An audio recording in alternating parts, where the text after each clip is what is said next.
Hello, and welcome to another episode of Outreach with Reggie. My name is Reggie Holloway, and before I continue, if this is your first time listening to an episode of OWR, welcome. And if you are returning, I thank you so much for making this a place that you decide to call home, your podcast home. I hope you're somewhere safe, somewhere nice and secure with someone that you love. And with that being said, find a comfortable place to sit, unwind, and stay tuned because this episode is very personal to me. It is something that I hold dear because this episode is going to be about within the topic of what happens after foster care ends. As someone who grew up in the foster care system for close to 17 years of my life, or pretty much all of my life until that point, and now I sit in a very beautiful position of advocating for those who come through the foster care system. I can't express how thankful I am. But I want to express how at times it could be an anomaly too. But nevertheless, stay tuned for another episode of Outreach with Reggie. As we start this episode, as we get into the episode for today, I want you to imagine a young person standing in a nearly empty room that they just had their big conference meeting several months before, a couple months before, and they talk about, hey, here's a plan, or what do you want to envision your life to be? We done all we could by you. Now it's time for you to get prepared to see what life is like without us.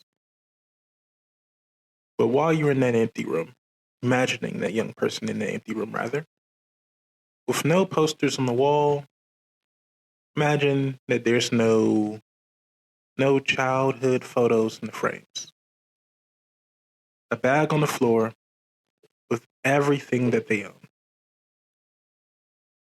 And someone, maybe a caseworker, maybe a system letter, maybe a deadline on a screen says, you're officially aged out. No applause, no safety net, no clear direction on what their next step is going to be. Just adulthood. That moment, quiet, unceremoniously, and heavy, is where this episode lives. Because when we talk about foster care, we spend so much time asking how children get in, and almost no time asking what happens when they leave. Today, we're going to talk about what happens after foster care ends, especially when housing, stability, and support fall apart at the same time. This is not intended to be an academic episode. This is not a political talking point. This is about a real episode, a real form of people navigating adulthood without the foundation most of us take far too close for granted. So, as we go into that, we're going to move into the first section, and that is the moment where foster care ends. Aging out of foster care is often framed as a milestone, but milestones usually come with preparation. They come with celebration, they come with people saying, we got you. Aging out doesn't. I remember spending up to that point all of my life in foster care, from entering at 2 and leaving at 5 and going back in at 6. And then as I went in at 6, I aged out. And for to spend a lot of my life in foster care, I thought that, it would be a lot beautiful, a grandiose exit, or at least either way, I was up for adoption throughout my time in care, and it fell through. But nevertheless, I made it to 18, signed back into care, and then I made it to 21. And by this time, I'm a freshman in college, and I'm half my stuff in my dorm room, and it's towards the end of the semester, and I get the call. By this time, my longtime case manager, she retired, and my other case manager before I turned 18 disappeared for a couple months during my high school days, and my ILS worker changed. And towards the end of my time in care, I had a new ILS worker. Well, I had a new person that I was seeing directly. And I was only seeing her for 3 weeks. And we actually laughed towards my 21st birthday as not really knowing each other. And then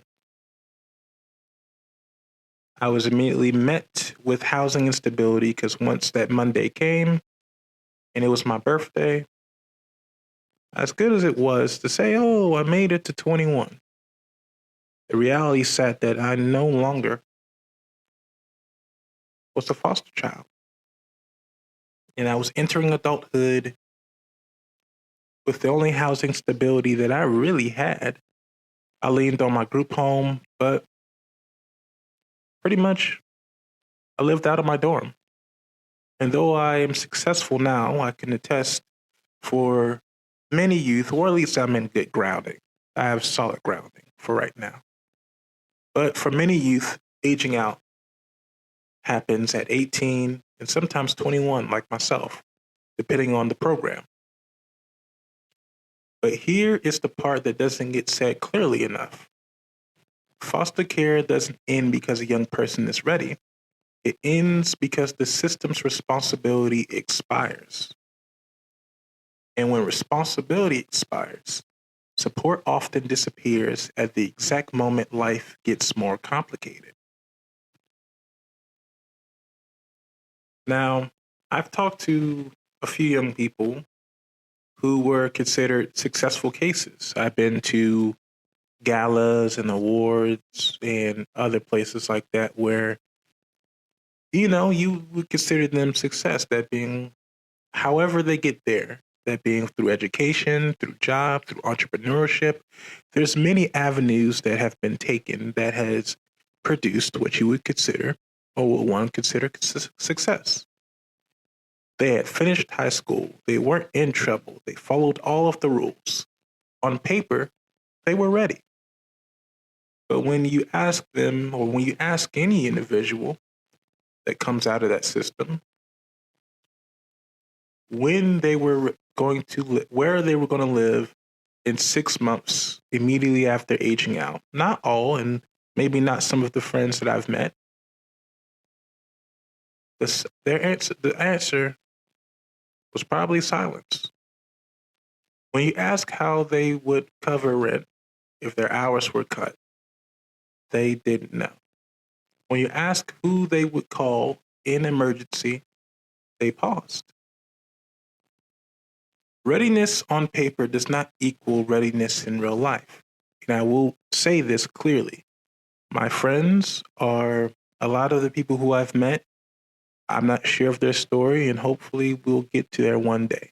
But I'm speaking solely about, let me speak about my experience. Take my experience and everything I just said there. That's exactly what it was for me. There wasn't any real emergency context that I had or didn't know where I was going to live, truly. I knew that I had to get through school, take these classes if I wanted to stay on campus, and I went from there. So in short, readiness on paper doesn't equal readiness in real life. So let's go into the data. When we talk a lot about data, and data matters, but numbers do not capture exhaustion. They don't show what it feels like to choose between groceries and a bus pass. They don't show what it feels like to hide your housing instability from coworkers, friends, and or chosen family. They don't show what it feels like to do any of those things. Still, the data tells a consistent story. Around 20,000 youth who age out of foster care every year in the U.S. nearly 25% experience homelessness within a few years. Many experience housing instability immediately after leaving care. And here's the part that matters the most. These outcomes are not a result of personal failure. They are the result of missing infrastructure. Now, I remember aging out several years ago, and I remember being, like I said before, on a college campus. And I remember several weeks before, I would call about receiving the housing voucher that just came out, which I'll talk about later in this episode.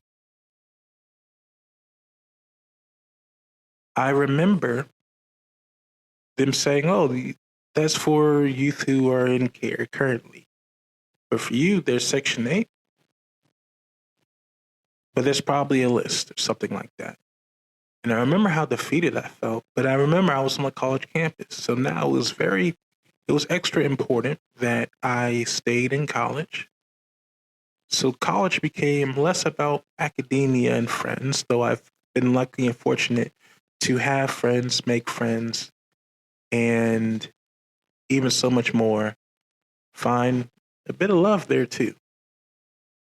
But it became more survival than anything. Oftentimes enough, I spent my summers on campus, even leaned on the group home I was at. They were fortunate enough to let me use their ILP program, but I stayed on campus mostly for survival. Some summers throughout my college career, it was kind of a new choice for me to live on campus and take the bare minimum classes and credits to stay there.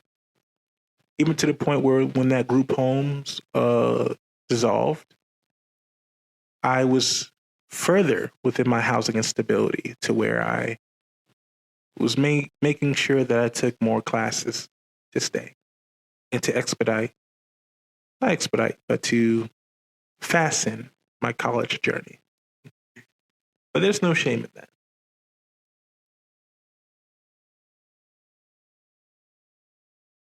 And this is where so many former foster youth get stuck.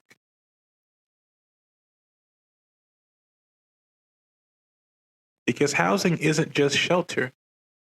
Housing is permission to plan. Because what I just explained there is what many youth go through when aging out. It's being in survival mode. But that's why housing is the line between surviving and living. Surviving your life versus living a life that you want and need and deserve. Because housing isn't just a shelter.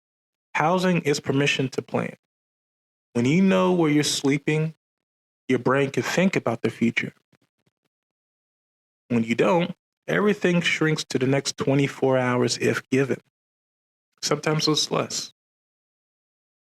And that's where so many former foster youth get stuck. Not because they don't want more, but because instability makes everything fragile and small.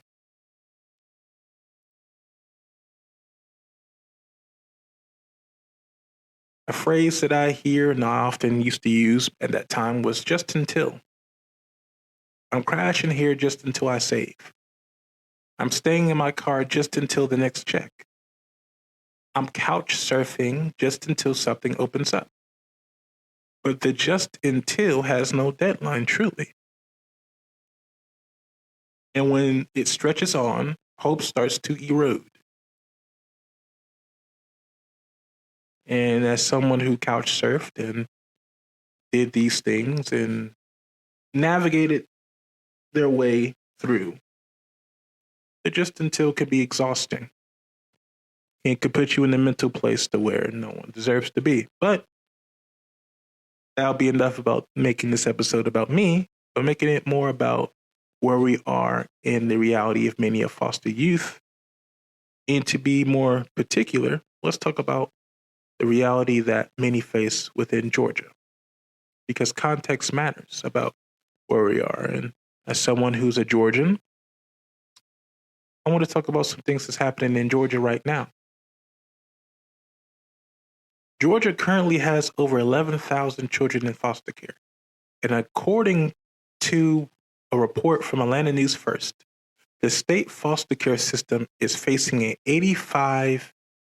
on projection to see an $85 million budget shortfall. $85 million. That shortfall is scary. And as it's scary, it also has very big and effective consequences that hinders the potential future for the youth coming up. And that shortfall list includes fewer services for youth in care, reduced support for foster parents that are looking to take in the children and give them a life that's makes things a little tiny bit easier, strain on caseworkers, less preparation for youth transitioning out of care. As costs have risen dramatically by more than just 150% in just a few years, while funding hasn't kept the pace. And that means systems are being asked to do more with less. And when a system is stretched thin, transition planning becomes very much an afterthought. And when the housing becomes an afterthought, instability becomes inevitable. As someone who sat in those rooms, that being this week, watching the director of DFACS explain, and unfortunately, it wasn't kind who got the blame for it. As far as people who are experiencing real burnout, trying to help aid, trying to do right.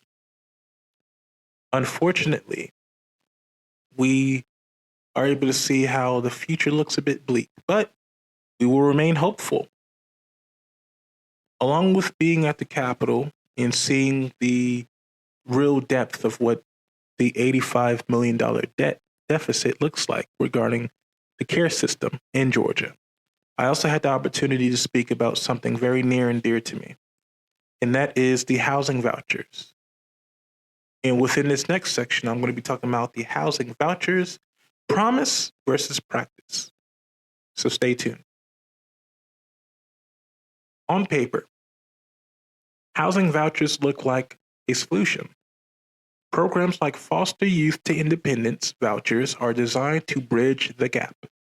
They're supposed to say, you don't have to do this alone. But here's the reality in Georgia.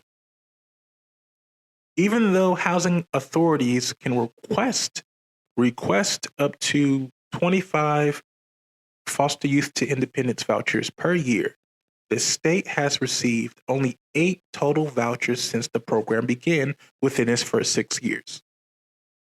8. For close to 1,000, we'll say 700-800 youth who exit care. But there's thousands of youth in care. And only 8 has been distributed within its first 6 years. Many young people have never heard about these vouchers. Others apply and wait months, several months, sometimes years.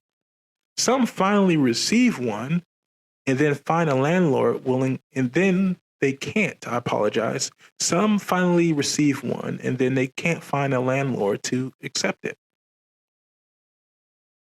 So the vouchers exist, but the home doesn't.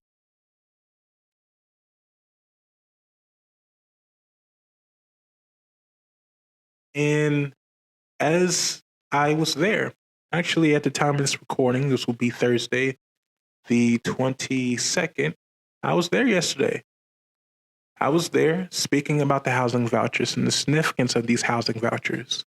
You can find the speech on my YouTube at Outreach with Reggie, along with my Instagram and TikTok. But I was there with the advocates, organizers, and community members talking about housing funding and the future of young people transitioning out of care.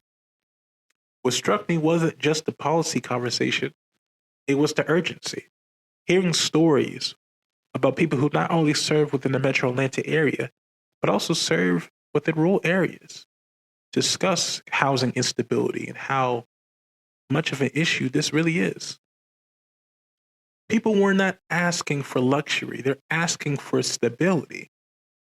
Even hearing about a lady who is raising two of her grandkids out of an extended stay. And if you know anything about an extended stay, that is not feasible for anybody.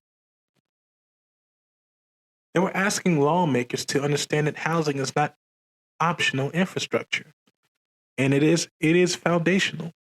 And luckily enough, we have very kind and nice representatives like Senator Kirkpatrick that's meeting with the housing, meeting with HUD, or Housing of Urban Development, to discuss how we can better understand, not only understand these housing vouchers, but bring them down to Georgia so we can be on better playing fields and being able to provide stability within the housing structure of Georgia. Because Georgia, according to 11 Alive article, ranks 45th in the distribution of housing vouchers. 45th. There's 50 states and there's 50 states. I can't do geology right now, but what I will say, or geography, I'm sorry, but 45th out of 50. That's scary. That's very daunting. So, what happens next? Knowing that what you know now. And this is what this is a question no one prepares the youth for. What happens next? If foster care ends and housing is unstable, the path forward narrows very quickly. Education gets interrupted. Those who make it past what it may look like and feel like regarding what you have to go through, not only to graduate from high school, but by golly, get to college. And the pipeline between that leads you to homelessness, to incarceration, to teenage pregnancy, or whatever you may experience. Not even including the mental battle that you experience from the trauma that you go through in foster care. But yes, education gets interrupted. Employment becomes inconsistent. And mental health continues to suffer. And yet we still talk about resilience as if resilience replaces resources. I remember and I told the story before, but I remember when I got ready to go to college. I remember I kept hearing 3%. And as that number is higher now of youth who graduate from a four-year institution, these things still exist as barriers. So for those who have resistance to continue to keep going, I commend you. For those who may feel fatigued, I don't blame you, and I encourage you to keep going.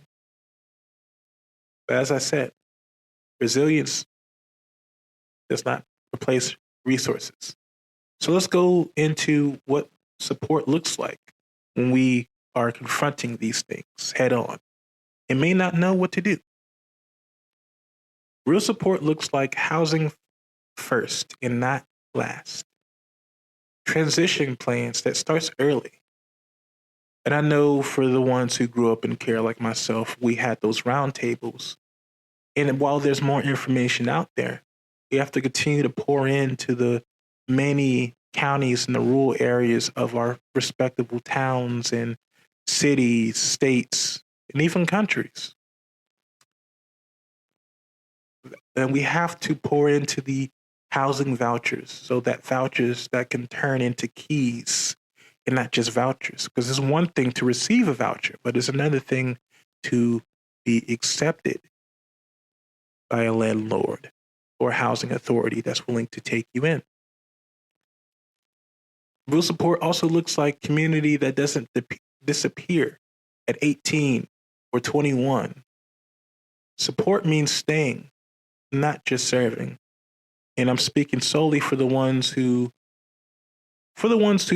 didn't spend too much time in care, maybe 2 to 3 years, maybe 5 to 6, 6 to 7 years. But also the ones like me who spent a big chunk of their lives in care too. And the care system was your guardian, is just a silly word to me, was more so like a parental figure. Community is necessary. And community support looks like community that doesn't disappear once you age out. So, as we close, I want to really hit this on the head. Maybe the question isn't why do former foster youth struggle? Maybe the real question is why do we expect stability without providing foundations? Healing requires safety. Growth requires rest. Adulthood requires support. If we can understand that, truly understand it, with no fluff, no filter, then we could build something better. And I want to take a step further to say that if you haven't already, please get familiar with the housing vouchers, the foster youth to independence voucher. If you find yourself getting ready to age out of care, ask about them. If you're 17 and you're getting ready to turn 18, or if you're 20, getting ready to turn 21, there are several resources for you to learn about, try, and press your case managers, caseworkers, ILS, independent living specialists about, because these resources are for you. And if it's a matter of not knowing these resources, I will be sure to put them on my Instagram and on my respectable media.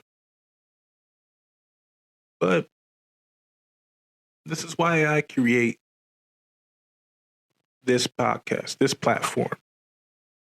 Not for any selfish reason, not for any reason of glory or fame. I don't want that. I'll save that for the other guy, for another podcast, or for the other individual. And there's nothing wrong with that. But truly, I mean this to say this is meant to build. To build, open the door for these conversations to be had. So yes, I do advocate. I advocate through this podcast. I advocate for many things, and I will continue to advocate for you. But this is Outreach with Reggie. Thank you for listening, and I hope you take care. Peace.